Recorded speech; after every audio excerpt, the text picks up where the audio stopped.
Nabi SAW bersabda, wa innamal a'malu bil khawatim. Dan sesungguhnya amalan itu tergantung pada akhirnya. Jika demikian, bagaimana seseorang bisa ujub, bagaimana seseorang bisa bangga terhadap amal ibadahnya, sedangkan ia tidak dapat mengetahui bagaimana kesudahannya hidupnya? Apakah dia meninggal dalam keadaan husnul khotimah atau malah sebaliknya, ia malah meninggal dalam keadaan su'ul khotimah? Nabi Muhammad SAW bersabda, sungguh ada seseorang yang benar-benar mengerjakan perbuatan ahli surga, sehingga jarak antara dirinya dengan surganya Allah Subhanahu wa taala hanyalah satu hasta. Akan tetapi takdir telah ditetapkan baginya hingga ia mengerjakan amal perbuatan ahli neraka, dan pada akhirnya ia pun masuk neraka. Dan ada pula orang yang mengerjakan amal perbuatan ahli neraka dan hingga jarak antara dirinya dengan neraka hanyalah satu hasta. Akan tetapi takdir ditetapkan baginya hingga ia mengerjakan amal perbuatan ahli surga, dan akhirnya ia pun masuk surganya Allah Subhanahu wa taala. Muttafaqun alaih. Inilah yang mengisahkan orang-orang saleh. Mereka tidak pernah merasa tentram dengan apa yang mereka kerjakan, karena tidak tahu bagaimana keadaan mereka kelak. Di antara hal-hal yang mengatakan seseorang terhindar dari su'ul khotimah adalah berbuat baik kepada orang lain. Imam At-Tabrani di dalam kitabnya Mu'jam Al-Kabir meriwayatkan dari Abu Umamah bahwasanya Rasulullah SAW bersabda, "Suna'ibul ma'ruf fi taqi masari ustu." Berbuat baik kepada orang lain akan menghantarkannya, akan menghalanginya dari kesudahan yang buruk. Apa yang dimaksud dengan masari ustu di sini? Para ulama ketika membahas ini terbagi menjadi dua makna. Makna yang pertama adalah su'ul khotimah, dalam kondisi bermaksiat kepada Allah Subhanahu wa taala, tatkala seseorang sedang meninggalkan perintahnya dan sedang melaksanakan yang dilarang oleh Allah Subhanahu wa taala, dan ketika itu nyawanya dicabut oleh Allah Subhanahu wa taala. Inilah yang dimaksud dengan keadaan masari ustu. Wal ya'udzubillah, sungguh telah banyak kejadian seperti ini di mana seseorang meninggal dunia tatkala dia sedang berbuat maksiat kepada Allah Subhanahu wa taala.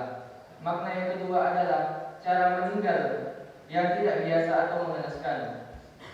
Nabi Muhammad SAW pernah berdoa dan berlindung dari kematian seperti ini.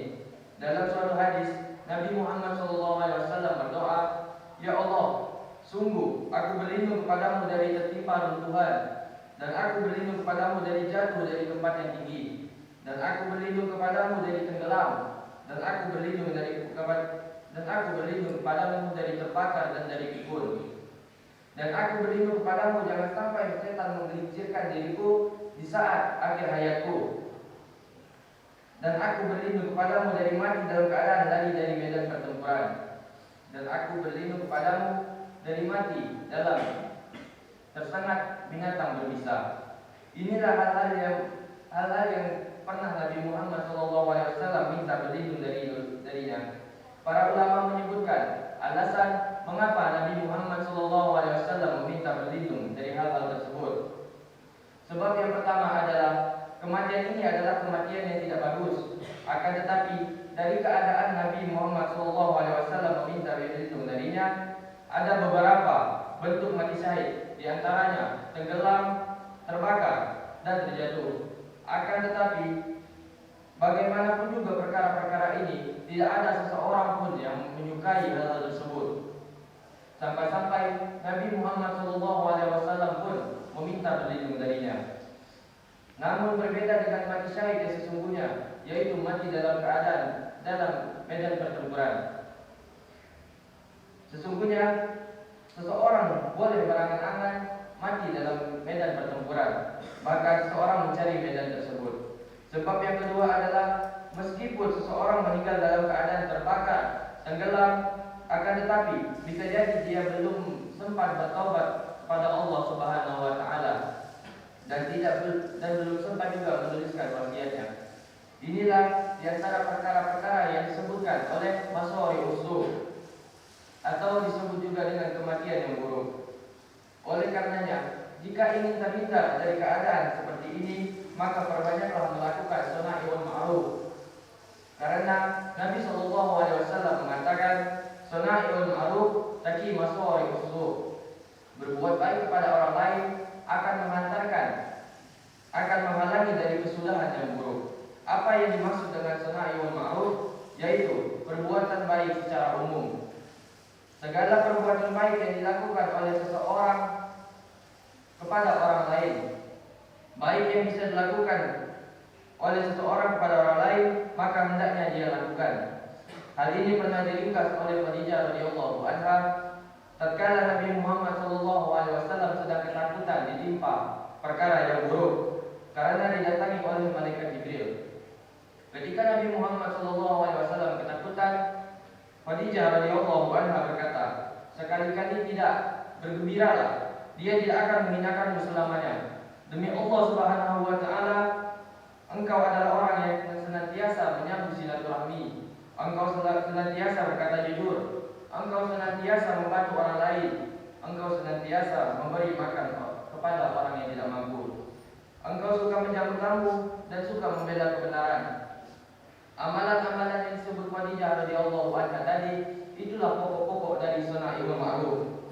Jika seseorang bisa melakukan amalan-amalan ini, niscaya Allah Subhanahu wa taala tidak akan menghinakan dia di dunia. Terlebih lagi ketika dia akan meninggal dunia, tentunya dia tidak akan dimatikan dalam keadaan masori usul. Oleh karenanya, seseorang berusaha berbuat baik dengan apa yang bisa dia lakukan. Anda bisa berbuat baik dengan senyuman, dan Anda bisa juga berbuat baik dengan ucapan. Karena Allah Subhanahu wa taala berfirman, "Wa qulu lin-nasi husna." Dan bertutur-katalah yang baik kepada seseorang. Terdapat dalam firman-Nya di dalam Quran surah Al-Baqarah ayat 83. Dan Nabi pun bersabda, "Wal kalimatut thayyibatu shadaqah." Dan para kata-kata yang baik itu adalah sedekah. Berkata-kata yang menyenangkan hati orang lain, tidak menyakitinya dan tidak menyinggungnya, maka itu adalah sedekah. Serta berbuat baik dengan tenaga Anda, ide pikiran Anda, dengan harta yang Anda miliki, dengan kebaikan apa saja yang bisa dilakukan, maka segeralah melakukannya sebelum maut menjemput kita.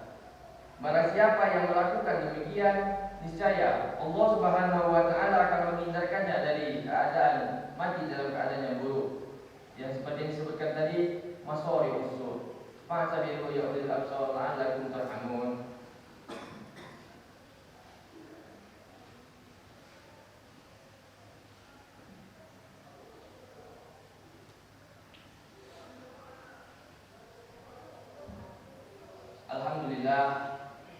Alhamdulillahirabbil alamin, wassalatu wassalamu ala asrofil anbiya'i wal mursalin wa ala alihi wa sahbihi ajma'in. Amma ba'du.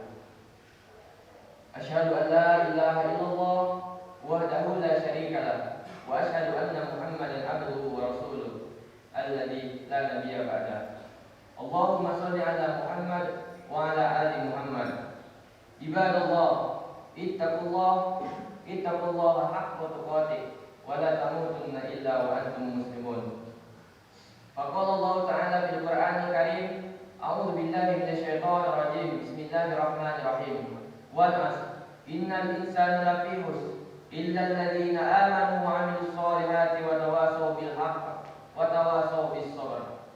Ma'asyiral muslimin yang dirahmati oleh Allah Subhanahu wa taala. Oleh karenanya, seseorang hendaknya berhati-hati agar tidak menzalimi orang lain.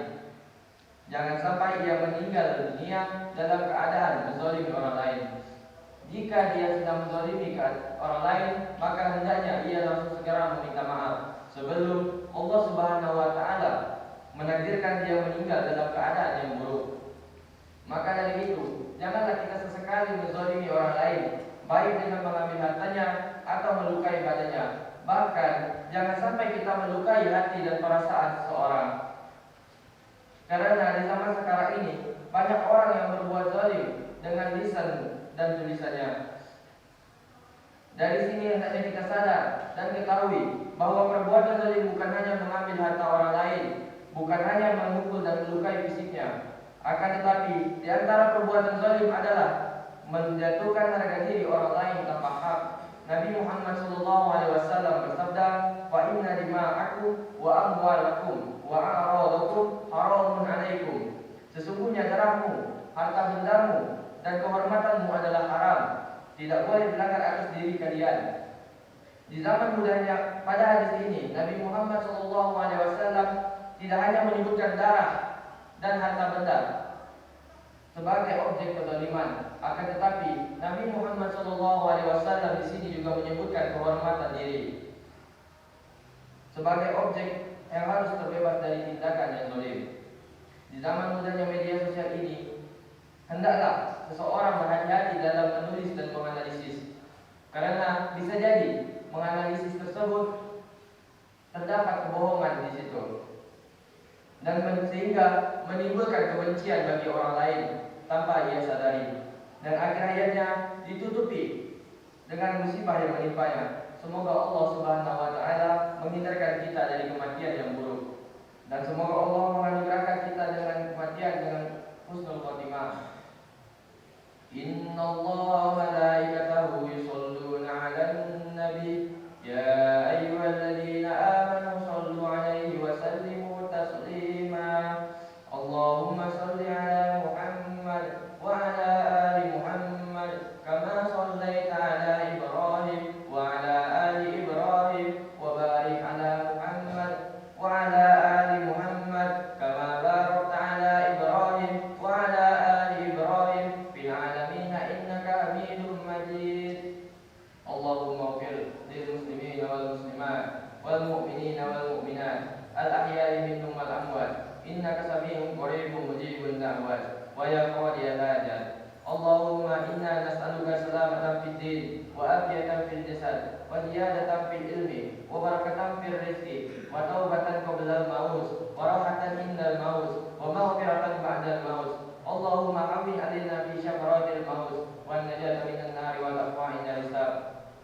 Allahumma ighfir lana dhunubana wa liwalidayna warhamhuma kama rabbayana shaghira.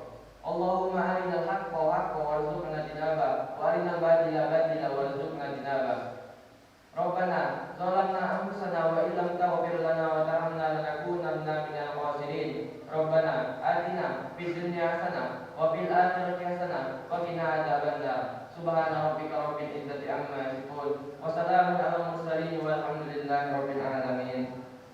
Ibadallah, innallaha ya'muru bil adli wal ihsan wa ita'i dzil qurba wa yanha 'anil fahsya'i wal munkar wal baghi ya'idukum la'allakum tadhakkarun. Wa la dzikrullahi akbar. Aqimus shalah.